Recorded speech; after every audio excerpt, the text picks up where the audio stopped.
Okay. You know, it's always fun with those reading glasses, that if you put them on, you see at least what's in your script. If you put them on, you don't see the audience. So that's the age, isn't it?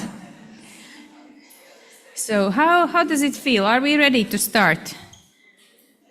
Do we have, I see we have Italy-Croatia colleagues here, ready for moderating discussions. We have some macro-regional colleagues. We have IPA ADRION colleagues here.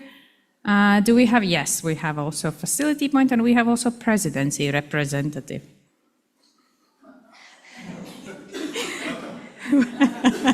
Welcome. Let me put my reading glasses on, otherwise I don't see much what I wanted to say. I guess that we can start. Can I ask someone to close the door? Thank you. That far I also see that the door is open. So very, very warm welcome on behalf of organizers of this session, to this session that is attended by all of those who should be here. Thank you very much for joining. We hope also that you will manage to stay with us throughout the next 2 hours. And this session is organized by Croatian presidency of the EU strategy for the Adriatic-Ionian region, the facility point of the strategy, and 2 of Interreg programs, Interreg IPA ADRION program and Italy-Croatia program. And the title of the session is well known for you as you chose to join this session. So it is about post-27 consultation and what to expect there. My name is Baiva, and some of you have seen me before, some of you not. I work in Interact program, where our main focus goes to support Interreg programs, but also to support cross macro-regional strategies, exchanges and developments. So kind of we work with both target groups that are addressed in this session. And I will be moderating the overall session, and then my colleagues from Interreg programs and also from Facility Point will help with group discussions later on. But before we go into the discussion and collecting your views and your suggestions for the future, I wanted a bit to do a Mentimeter without just any Mentimeter or any online tool, just measuring whom do we have in the audience. And can you raise your hand if you represent Interreg program? So now you can look around and see how many Interreg representatives we have here. Thank you. Then, do we have any national coordinator for the Adriatic and Ionian macro-regional strategy? Yes, thank you. Very nice to have you. Yeah, Tatiana, you too, yes. Then, do we have pillar coordinators of the Adriatic and Ionian strategy? Yes, or representatives of, yes, yeah, now. Very well. Then do we have thematic steering group members, representatives? Yeah, one being in 2 seats at the same time. Very well, that's how we do. Then do we have support projects here? I already mentioned Facility Point, I see, yes. So we have quite some partners of support projects for the strategy. And then national authorities. Do you feel like national authority in this macro region? Who is there? Yes, many of you. Project partners? Yes, thank you. Project of the Adriatic Ionian, I mean, those projects that are implemented. Do we have someone from the Commission?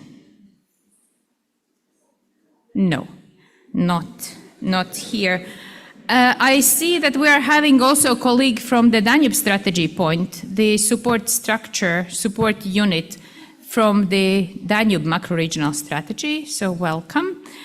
And is there someone I did not mention? Do you feel that you do not belong to any of the groups? Yes. Which organization do you represent? From the Danube region, civil society. Perfect, thanks a lot. And I see that you're a colleague as well. I'm very bad with names, sorry. But Yes, so civil society representation, excellent. Okay, I guess that with this a bit touching upon whom we are having in the group, in the room, we can go on. And just few slides to serve as a background for the upcoming session is that certainly you know that stakeholder consultation is now getting more and more intense. And I think already this year has been very, very intense. And as these discussions to shape future of cohesion policy are intensifying across Europe, there are different events, there are different discussions engaging with experts, with policymakers, with stakeholders, with citizens to collect your views, to collect views on the future of cohesion policy, but also of cooperation. This phase is significant opportunity for stakeholders to express their views and this way to influence decisions at national level, at European level, even before legislation is formed, is formulated. And it is essential for the Interreg community as well as for all of us who have some connection with Interreg to actively engage in this process and not to become passive and stay out of it. As Mr. Tokarski said on the first day of the conference, that stakeholder consultations are crucial. It is the legitimacy of funding for the future. So your word, your view is really essential and really important. You know that Interreg is really essential instrument for cooperation, for cohesion policy. And they are part of cohesion policy supporting cooperation activities across bigger or smaller regions and countries. Interreg is addressing territorial needs. Interreg is bringing together people to fund joint projects, to look together for solutions that are essential for more than just one country, region, stakeholder, institution. Interreg is supporting projects that come bottom up, but the influence of these project results go much beyond that particular institution or region or country. The macro-regional strategy as strategic framework comes in here and is also instrumental when you discuss about future of cohesion policy, because macro-regional strategy defines needs and challenges of that shared territory. It contributes to coordination, it contributes to cooperation, it also pools resources together to jointly address challenges that are shared. Both Interreg and macro-regional strategies from a bit different perspectives, but address better cooperation. Think how to serve people in the region. What is this session about? Just in few minutes, we will invite you to share your views around 5 questions that organizers predefined. We will collect your inputs. We will explore together how coordination in this macro region can be improved. And we will jointly with you form ideas to contribute then to shaping the future. Interreg is a cohesion policy instrument, and strategy is this framework where and when the instrument of Interreg can be very practically showing its achievements. This session is the one of rare where Interreg programs and strategy stakeholders come together and they jointly discuss what to do together. And why do we believe in that this togetherness is good? Because we believe that there is a potential for better strategic alignment. There is certainly a potential for stronger impact, for bringing Interreg results to policy change, to changing how we work, how we see things, how we address things. Enhanced capacities, that's also one of the points. So more exchanges, more learning, more sharing, more awareness of joint issues, as well as better resource management.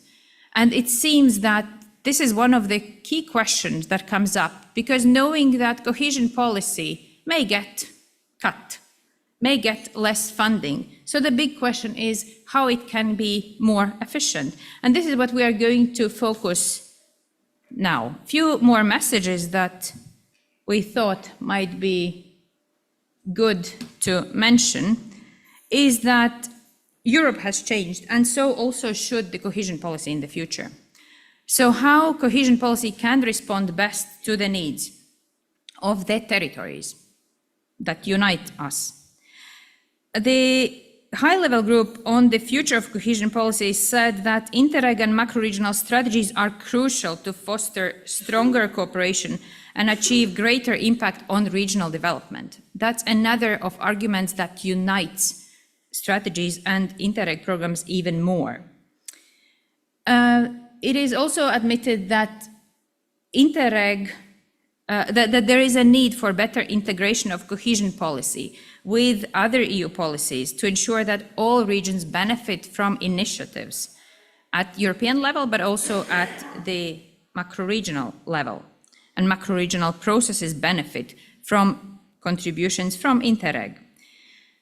But we also see that despite decades already of targeted effort, still there are significant disparities or differences between the regions. So there is much more to do. And certainly stakeholders have a great say now for the future and for the future priorities. A bit about the stakeholder consultation. By the way, have you heard about the process of stakeholder consultation? Who of you have heard about it? Few. No, most of you. Few who have not heard, I just wish to remind that the consultation process for the cohesion policy, and especially for Interreg or territorial cooperation, was launched by DG Regio at the end of last year. This consultation is inviting stakeholders and all of us as well to talk about the future, show achievements, reflect on what has been done, what are successes and where there are any failures. The consultation for Interreg is ensured at 3 levels. The one is with stakeholders, and that is also including citizens and youth, and it is led by Interreg programs. Macro-regional strategies are invited to contribute, but from a broader sense, addressing entire cohesion policy. Then there is a level of consultation happening across Interreg programs, and this is where our program is engaged. We are ensuring consultation with Interreg programs across entire Europe. And then also there is a consultation with member states led by DG Regio. By the end of this year, each of this consultation, each of the programs will bring in to the Commission a report and will provide those inputs that are worth reflecting when thinking, planning the future.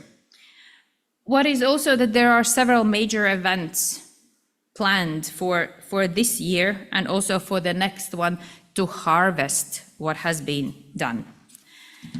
Coming now to the 2 programs who organizes this session, the consultation at the program level happens kind of again at 2 levels. The one is the consultation survey that is published and it is available on the websites. And I know you don't have links, you cannot click those links now. You will have a presentation available, but you also can check both program websites. And you see that the consultation for Interreg IPA ADRION program will close soon, so don't miss it. It is already 14th of June. And the other one for Italy-Croatia program is open until 30th of September. For both, for transnational, for cross-border program, it is essential to have your views. These are not the only ones, only consultations that are run in this region. It's just that organizers of this session would like to highlight these 2. What programs also foresee and what for this room will be used after this session, starting from 2 o'clock, after you all have well eaten, it is the interviews with you, with stakeholders, going deeper into the questions, discussing more about your inputs.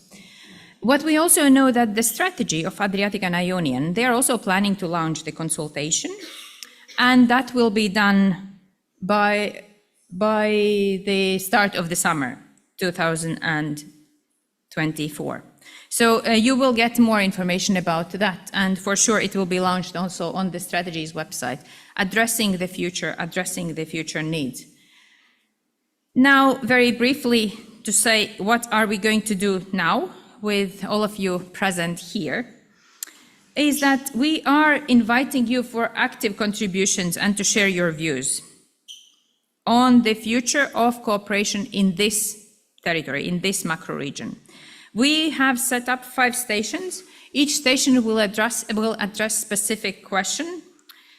And you see questions there, but I will also shortly refer to those. While each station will address specific question, let's keep in mind that we talk about cohesion policy, we talk about future, we talk about specific question, focusing, for example, on Interreg mainly, but also where strategy can come in, how strategy can help, how strategy can support, and how both Interreg and strategy can benefit from it. So we are having stations number 1, it is there in that corner.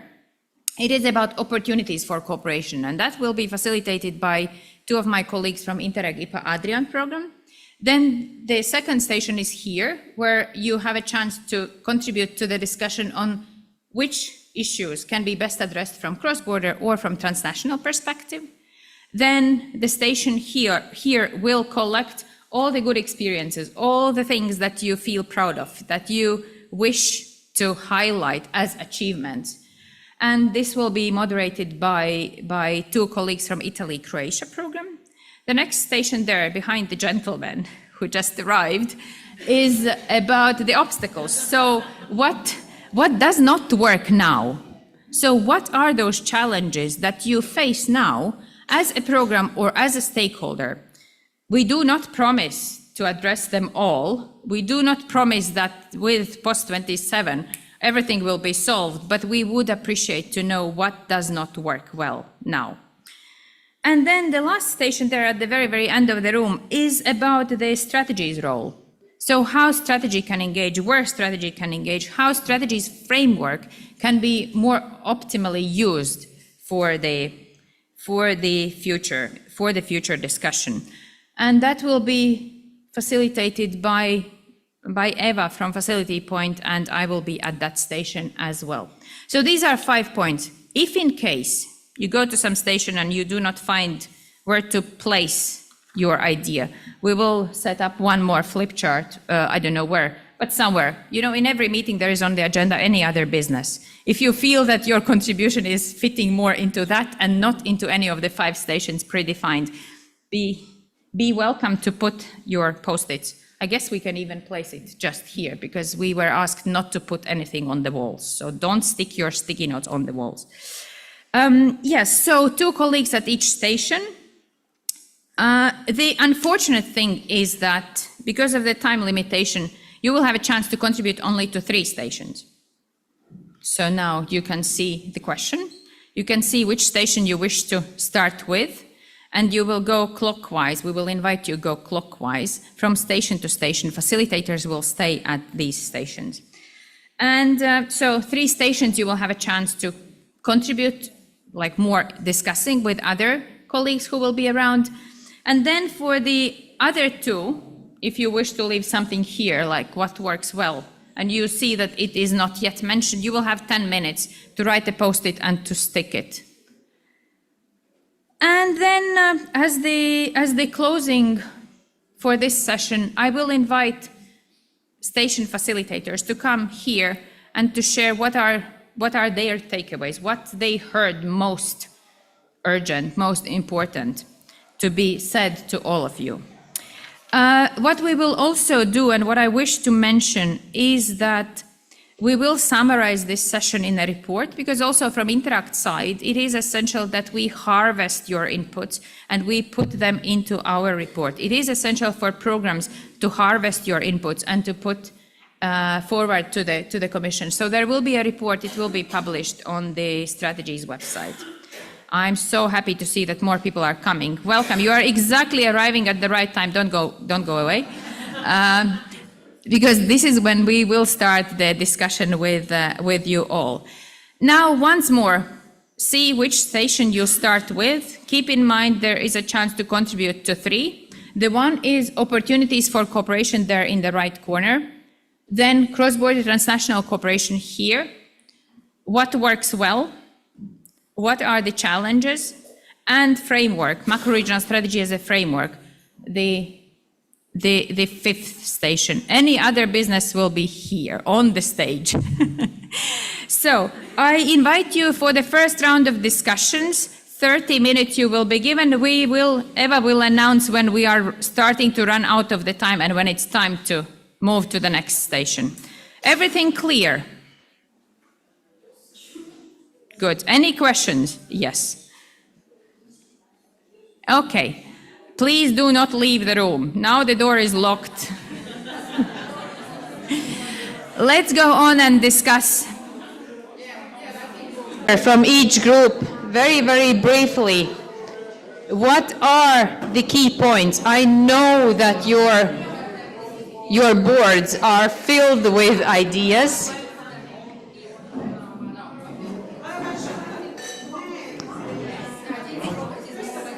Yes, we are wrapping up. You will have time for the afternoon still to consult with programs, to go into more detail, but now a quick wrap up. Is any of facilitators willing to start already with, okay, we start with, can we give one microphone there to my colleagues? So your question was about opportunities for cooperation. Yes, we were discussing the opportunities for territorial cooperation, and I must say that the feedback that we received is perfectly aligned with some key messages we heard during the previous days, such as deepening, enlargement, participation of young people. And first I would like to say that all participants in our group already had experience in Interreg projects. So for them, we exactly had this, let's say, deepening aspects of continuation of their collaborative efforts in cross-border and transnational projects. And also what emerged from the feedbacks is that Interreg programs are a unique opportunity, provide this unique opportunity in asking end users on their opinions in shaping the future programs that they will be, let's say, end users also. And it is similar also for the projects, because in the Interreg project they have this opportunity of this bottom-up approach in providing solutions to the topics that the programs established. And also, very important aspects emerged in all groups is this opportunity for capacity building and exchange of experience on, let's say, these common issues, transfer of good solutions that were maybe tested in one territory, and then again applied in some other territories also. But also the opportunity for cultural exchange. That's what Interreg was recognized as a unique tool. Not only working on similar issues we have, but also to have this opportunity to learn about similarities that are bigger than the differences between the countries. Also, another aspect that was highlighted is the opportunity these projects are given to small organizations or small local communities to benefit from the EU funds. And then what came out from the discussion is this opportunity to, let's say, see what are the EU policies in the real life, everyday life. So, and that is recognized as a unique, let's say, opportunity when participating in territorial cooperation. We also tackled upon EU enlargement, as we heard during previous sessions, that is a very important topic. And also we heard that non-EU member states bring added value with their fresh view on some topics, where maybe we heard some EU member states feel like they're in comfort zone and maybe they get some new ideas on improving some fields. And also that was, let's say, a very, very important aspect for non-EU countries participating in this initiative is perceived as the only place where they participate equally. Right? We do not have this division between EU and non-EU countries. They are not like separate group with separate set of rules and limitations always, but this is for them, let's say, unique opportunity in participating in these programs and also working together on all those topics important in the enlargement agenda. We also had representatives, youth representatives also that gave us their ideas on the opportunities, starting for this opportunity to, let's say, participate in the consultations and give their view, and also they would like to see the opportunity to participate also in the projects, but not only as youth organizations talking about youth and their problems, but having their say on the topics that the program is already discussing, being it environment, transport, just to be able to shape, let's say, common strategies. And also this program will give also opportunity to, let's say, include all those emerging territorial challenges into the program and then give the possibility to end users to solve them. So I hope it was brief, but this is what emerged from our consultations. Thank you very much for your inputs. Thank you very much for sharing. We will kindly ask you also to summarize those bullet points and then we will put in one report. What you mentioned, there was a lot of from this program and project perspective. What I wish to bring in is also the macro-regional framework, because in the macro-regional strategy as framework, there is a lot of opportunity to bring it also to EU policy level, to bring it also to the national and regional level at the policy level. So let's move into the cross-border and transnational cooperation. What are the key takeaways you would like to highlight? Yes, the best takeaways were the main challenges that were coming out during our discussions were going from environmental protection and coastal and marine environment, pollution reduction, brain drain was highlighted so much, cultural heritage and macro-regional destination management with a kind of differentiation, putting an emphasis on the sustainable tourism as one of the key that has to be handled that can be then impact considerably the region. Digitalization and you need to come aside from the speaker because otherwise the microphone and speaker if you go a bit further. Yes. Sorry. Technical. Digitalization and artificial intelligence that can be highlighted in the programs. Youth issues that has to be more reinforced and more emphasized, along with connectivity and business encouragement. Then my colleague now will bring into attention the distinction that were coming out between CBC and transnational. Yeah, so irrespective of the topics specific, thematically identified by the participants to our workshop, what the distinction that is highlighted between the CBC dimension and the transnational is simply, let's say, reinforcing what we maybe already know. So the CBC has a clear identification of the needs because it pertains to a community that are, let's say, near to the same territory, so they know each other also in terms of networking, so they can, more concretely have an impact on the territorial level. Whereas the transnational, which includes different larger areas of different member states, different participating countries, so the idea is that the transnational should be focused on the identification of common linkages in the area, in order to identify strategic topics,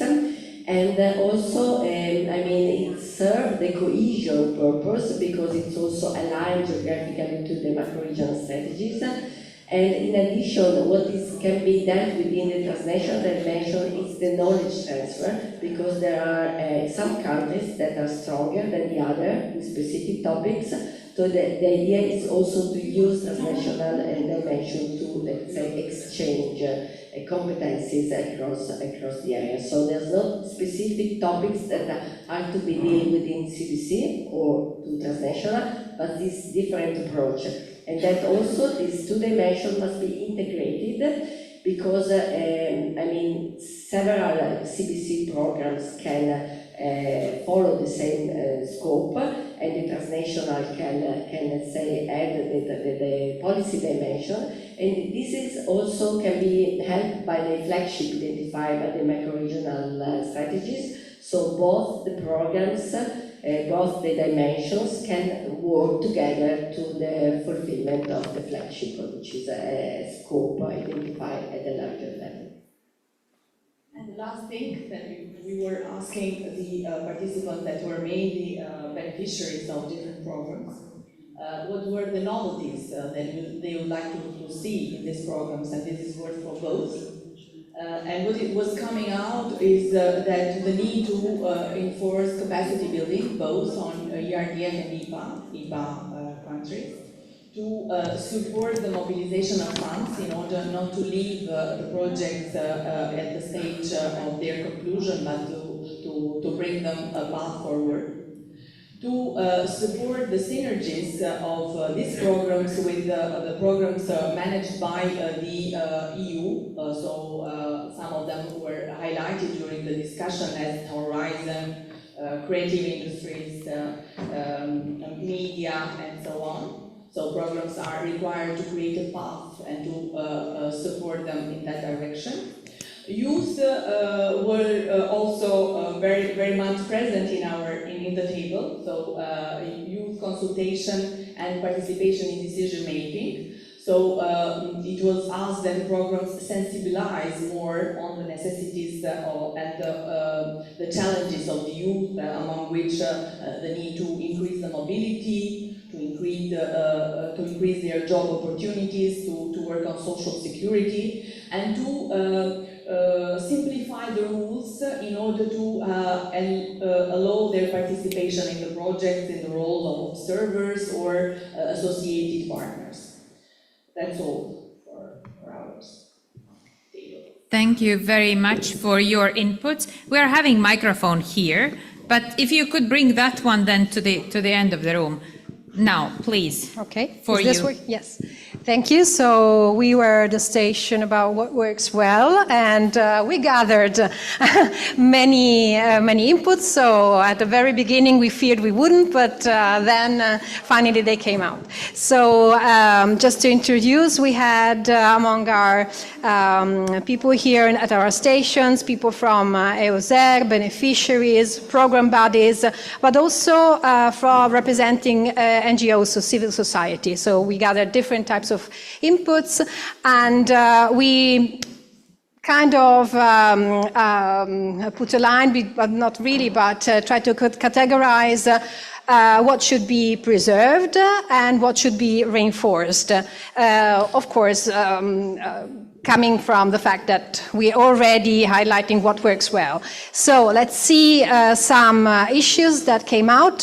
I would say maybe the first, which will be also nice for DG Regio to hear, from civil society, for instance. So we heard that the openness, the willingness, the open approach from DG Regio to gather inputs was very much appreciated. But this openness is also perceived in programs, in Interreg programs. They are open to new ideas, new cultures, new types of beneficiaries, and so forth. So this is a good point. Then what works well, small-scale projects. And then the fact that programs facilitate relations among citizens and stakeholders. And then from the managing point of view, joint electronic monitoring systems are working well. And the fact that projects include, a variety of beneficiaries. Then things that can be also reinforced. Of course, pilot actions, because they're very tangible for citizens. And again, from the management point of view, simplified cost options. The goal-oriented approach is crucial. And of course, green topics should be at least preserved, but possibly reinforced. And another best practice is creating thematic communities within programs to present the overall outputs as outputs from a community, not just one single project. But we had some inputs also from the macro-regional point of view. Well, first of all, communication, a better understanding of the strategy should be reinforced. And also using the strategy potential for promoting cohesion policy. So it's a little bit giving and getting, let's say. And also strategy should be more included in the implementation phase of projects. This is also something that came out. Then reinforcement, we heard a lot about youth engagement. That definitely came up here also. Also engaging youth, let's say it's a bad word, but using in a positive way youth to disseminate. This is crucial because they have a high potential in that. They're doing it better and quicker and so forth. Cooperation among programs should be reinforced, fostered. And then, yes, a very crucial point is capitalization. So sharing experience, also highlighting what worked and what did not work, but to move on and to reuse as much as possible of what worked. And then, yes, working on the sustainability of results. So not just having a pilot action that maybe works well, but just one time, but have it replicated more and more. And then finally,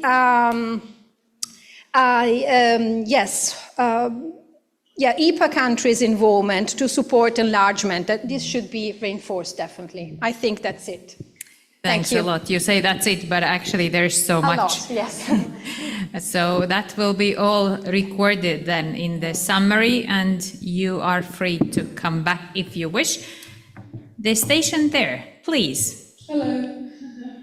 Hello from Station 4, from Italy and from Eugenia, who helped me to cluster then all the results here. We were speaking with the stakeholders about obstacles to the cooperation, and we had a lot of inputs. Thank you very much, all very valuable, so it will help us. I will just sum up really quickly that these main and repeated inputs that we gathered from our stakeholders. So the brand new, super new input is that don't think that everybody understands the cooperation. Watch out, there are lots of Euroscepticism out there. So now this actually could be a really huge problem for the cooperation and a huge obstacle. Okay, still, unfortunately, I would say a lot of things were done and a lot of things are being done, but still there are some a lack of willingness in investing in cooperation, and also a lack of trust and the common sense that our stakeholders are underlying, and lack of understanding and lack of willingness to invest in this kind of activities which cooperation requires.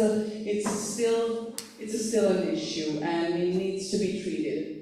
Also, frequently, what we got from you is also the problem about disparities at the national level of legislation. So differences at the member states level in the legislation can interfere with cooperation and can interfere with the timing of the action in implementation of the right cooperation.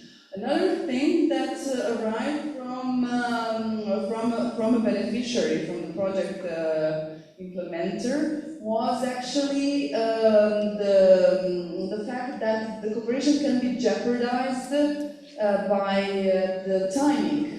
And meaning by timing, she said that lots of time passes from the moment that the project is in the design phase to the approval of the project, and a lot of things can happen in the middle that can jeopardize both the project and the cooperation among the partners. So this was something really interesting for us. Still, we have also the difficulties in finding partners, especially in among the partners that are newcomers. So finding the right partner and reaching out the relevant project partner and the person among the project partner is still an issue on the cooperation that needs to be strengthened and solved in order to support the communication, the cooperation. Some other things that were said were also cultural differences, the language differences, because, for example, English is an excellent language for the communication in the cooperation, but however, for the project partners, it's difficult to communicate in English with the local level, so it presents some problems. We have an input on lack of small-scale dimension of the cooperation, and also duplication of the project solution. Another interesting thing that we can highlight is the communication. Again, as yesterday was mentioned during the panels, communication is still an issue also in the cooperation, also in our Interreg. When saying this, the stakeholder talked about clear and direct communication of the outputs towards the citizens, but also at the national level to understand what the project produced, how it is useful for us. So these are this is a little bit principle sum up of the things that came out from our group, and of course the detailed one will be drafted and put at disposal later on. I give the floor to Eva.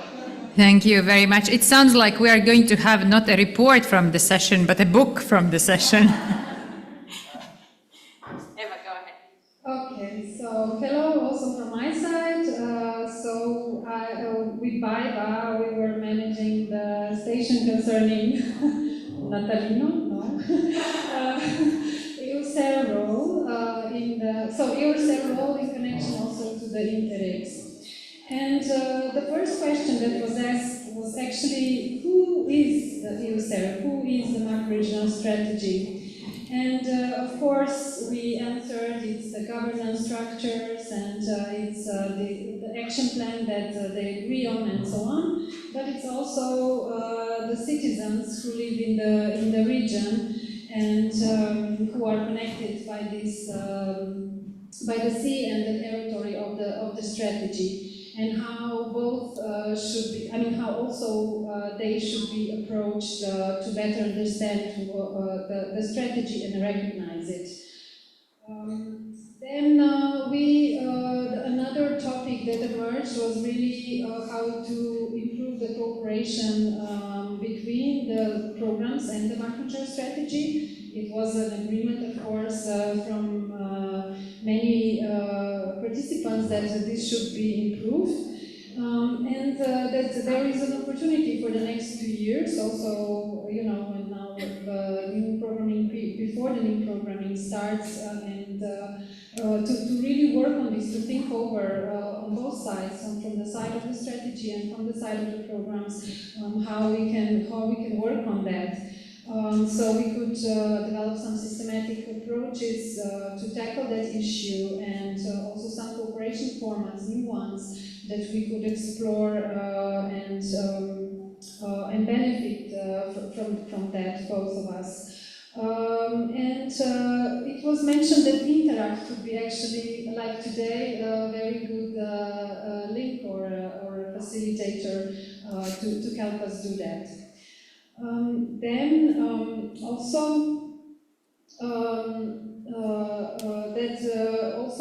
what was asked is how the strategy could work better with the project. We should establish a strategy, how the strategy should, so a plan or some practices, how the strategy could better work with the projects that come from the programs and from the stakeholders.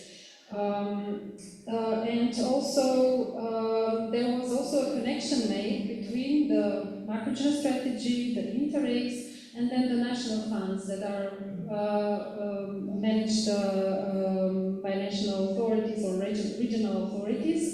That actually the macro-regional strategy provides some framework and provides some priorities that could be then planned, like how they should be implemented, could be planned through the Interreg projects, and this is something that is happening, and we have good practices on that.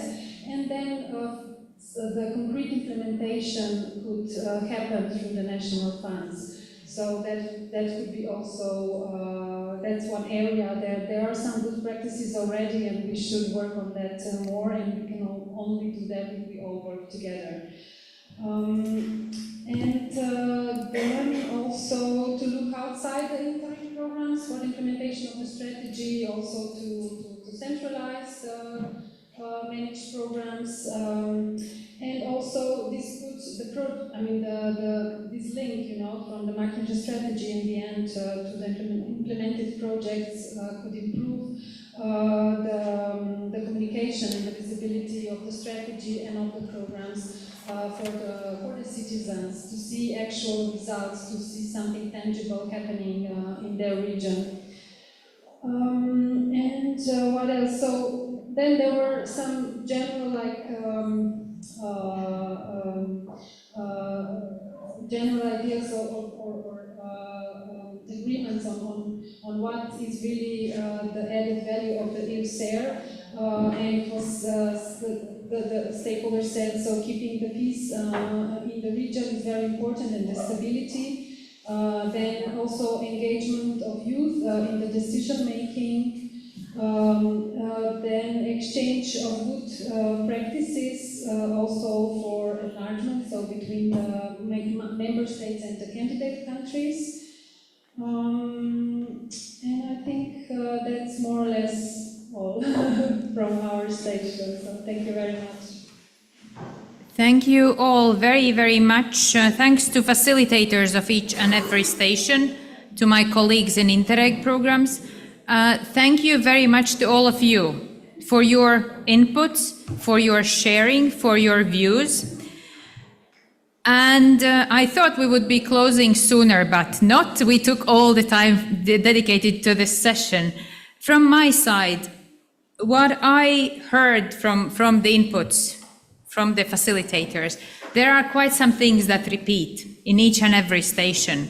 And like that, we can mention projects that are making cooperation very practical. You mentioned youth, communicating, being clear with communication. You mentioned enlargement and practical projects and the macro-regional frameworks through which enlargement gets also very practical. You mentioned engagement, and it was appreciated that there is a chance for stakeholders to participate in discussing future of the cohesion policy, but also in implementing what is so necessary for this macro region. You mentioned capacity building, knowledge transfer, exchanges, joint meetings. As we have a chance to work with both, with Interreg programs and also with macro-regional strategies, I certainly see that while inputs from the stations were more from one side, more towards the program side or more towards the strategy side, I really see a lot of opportunity if both would be better exploited. It came through your inputs, your sharing, that there is much more potential if it is brought into the bigger framework. So I really encourage it. What I also think that strategies and also programs, what programs do, is certainly the framework to talk and to exchange on if funds would be more tight, where do we need them most, and with whom, and how. So that is also one good point to keep on reflecting in your networks, in your work, in your daily tasks. What I certainly encourage, because I love both, I love programs and I love macro-regional strategies. I do believe in that cooperation framework for the cooperation framework, meaning strategies and Interreg, making the cooperation very practical. There is a lot of potential, there is a lot of mutual benefit. And if it speaks to some of you, you are most welcome to come back to us in Interact, and we are happy to facilitate these exchanges. We also heard that strategies could help Interreg programs to show what is really done and to show that it's not remaining in that simple single project, but it reaches out to bigger territory. It reaches out to macro region and it is sustained. And this is what Eva said, and we had in the group that this big question that actually it came up first time I heard about it in December last year. What is the strategy of macro-regional strategy to work with projects? And I will have a chance now to join one other discussion, and I will listen in from the strategy side, how strategies see it, how strategy works with projects, and what is the role of the macro-regional strategy. That's something for all of us together to reflect. And the motto of our program is cooperation is not easy. We are here to support you. We're here to contribute to it, to make it easier. So we know it. And when I was preparing for this session, I get the metaphor of a rowing boat, where all of us, we sit in the same rowing boat. Each of us, we have a chance to row. And each of us, we have a choice to row the same direction or different directions. And I think cohesion policy and this discussion about cohesion policy, future of it, is exactly the time for us to start rowing the same direction, isn't it? With these words, I am thanking you once more for participating in this session, for being here with us. You still have a chance for lunch. Please enjoy it. It is served in the breakfast room for those who stay in Hotel Ivan, and then enjoy the rest of the day and other workshops where you join. We will summarize the report. You will have a chance also to come into this room after lunch and continue discussing with Interreg program colleagues. They will be waiting for you. Please come back. Consultation questionnaires are available for your replies, for your inputs. I think I said it all now. Thank you very much and enjoy.